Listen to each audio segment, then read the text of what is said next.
Everyone gets some base damage at some point. Big holes that expose the core usually need to be repaired by a shop equipped to weld in new base material, but smaller scrapes and gouges can easily be fixed at home.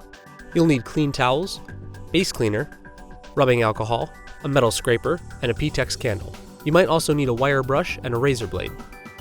Start by setting your board on a vise and making sure your bindings are tucked out of the way. If you don't have a vise, you can use a couple stacks of books to balance your board. The repair will work best on a clean base, so start by using your scraper to remove any extra base material from around the gouge. Stubborn spots may need a razor. Brush off any dirt, debris, or built-up wax. Make sure you brush and scrape from tip to tail.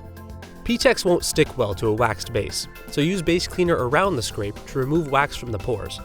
After a couple minutes, the cleaner will have done its job and cleared the base of wax. Now use rubbing alcohol and a clean towel to remove residual base cleaner.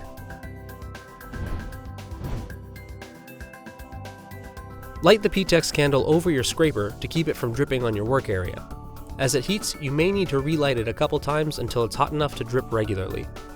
Remember, you're working with fire and very hot material, so make sure not to burn yourself and be aware of your work area. Hold the candle as close as possible to the gouge without letting it touch.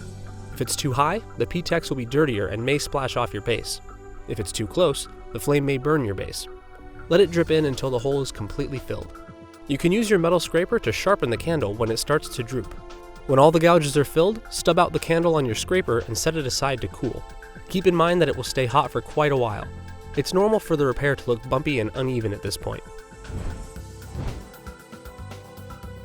Once the base has cooled, use a metal scraper to remove the excess P-tex for a smooth, flush finish.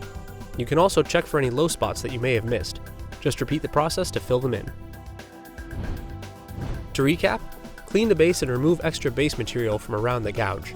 Drip P-tex into the hole and allow it to cool completely. After it's cooled, use a metal scraper to remove extra P-tex and create a smooth finish.